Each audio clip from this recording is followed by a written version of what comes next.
Монгол хэлний хичээлээр ижил дуудлагатай үгсийг зөв бичих хичээлээ харъя. Өнөөдрийн хичээлийн зорилго бол ижил дуудлагатай үгсийг зөв дуудаж, утга ялган өгүүлбэр зохион бичнэ. Дасгал 1. Дараах төвөр өгүүлбэрүүдийг уншаад ижил дуудлагатай үгсийг тэмдэглээрэй. За өгүүлбэрээ эхнээс нь хамтдаа уншийе. Байгалийн сайхныг нүдэрээ харах боломж олдов. Харах мануулыг торонд орсныг хараад баярлав. Өрх гэрийн тэргүүн бол аав. Барилгын тоосхийг өрөх ажил хийлээ. Нас гүйцсэн эр ямааг сэрэх гэдэг. Өглөө эрт сэрэх хэрэгтэй. Анчид үнэгний хавх тавив. Ээж шин дээл хавах товч шилэг оёх ажил хийлээ. Миний ээж сайхан төрхтэй. Эгчийн хүүхэд төрөх төглөө. За өгүүлбэрүүдээ эхнээс нь уншаад ижил дуудлагатай ямар үгс байна вэ гэдгийг дахин давтан уншихдаа тодруулан тэмдэглээрэй.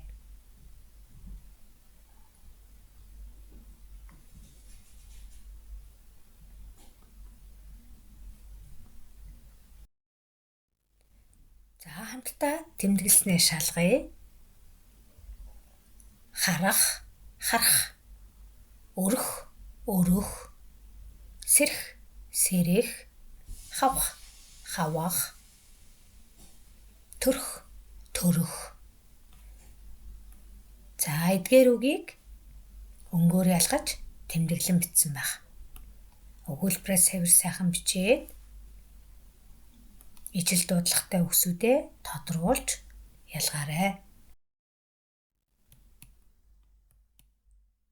Зургийг ажиглаарай.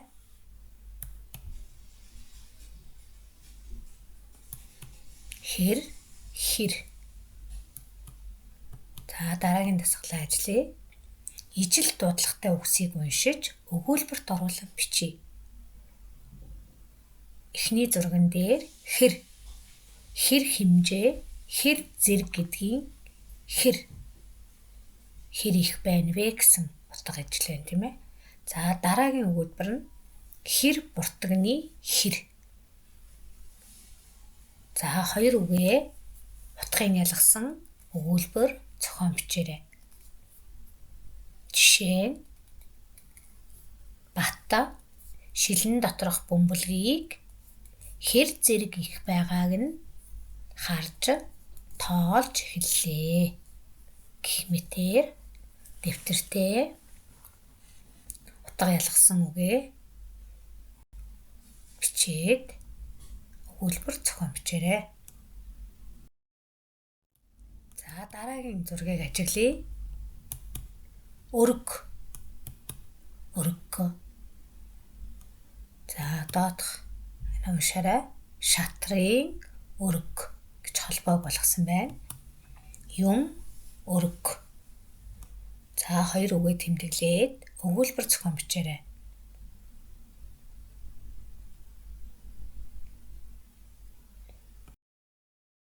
За дараагийн зургийг ажиглая. Хүлэг, хөлөг.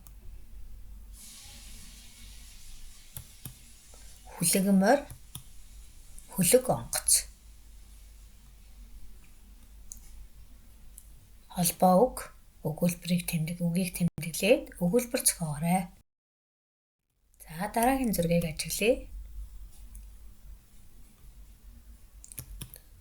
Аргал, аргал. За эхнийх нь үхрийн хатсан баасыг аргал гэж нэрлэдэг байна.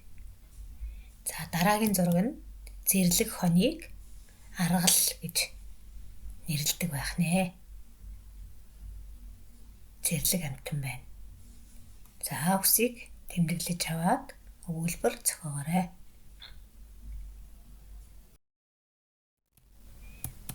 Дараагийн хоёр зургийг харъя. Эхнийх нь хөөрг. За нөгөөх нь хөөрг гэж унших нэ. Аавын хөөрг. цаасан шувуу хөөрг, дээш хөөрг гэдэгтэй адилхан байх нь. За үгсээ тэмдэглээд өгүүлбэрт оруулан бичээрэй. За дараах төвөр өгүүлбэрийг уншийе. Голын хөвөөний ширэг сайхан ургажээ. Хүмүүсийн буруу үйлдэлээс болж голын ус ширгэх аюулд ороод байна. Энэ савнд хэр хэмжээтэй ус хийх вэ? Хувцаа хэр толгой цэвэрхэн өмсөөрэй. Үлгэр туйл сонсох сайхан. Хойд туйлын амьтдыг нэрлэв. Шатрын өрг хийв. Хүнд зүйлийг болгоомжтой өргөх хэрэгтэй. Хурдан хүлгээ наадамд уйлаа. Хөлөг онгоц нисэв. Аргалын утаа бид сайн. Бид ууланд аргал харлаа. Аав цагаан сараар шинэ хөөрг авав. Цаасан шувуу хийж хөөргөв. За гэрийн даалгаварт төвөр өгүүлбэрээ дэвтэртээ цэвэр сайхан хуулж бичээд бас чэжчэг хийж болно. За дуудлага ижил үг 5 жишээ олж өгүүлбэр зохион бичээрэй. За дуудлага ижил үгнүүдийг тодруулаад өгсөн байна. За эдгээр үгсүүдээ өгүүлбэрт оруулан бичээрэй. Хичээлээ давтан үзээд цэвэр нямбай, алдаагүй хуулан бичээрэй. За баяртай хүүхдүүдээ.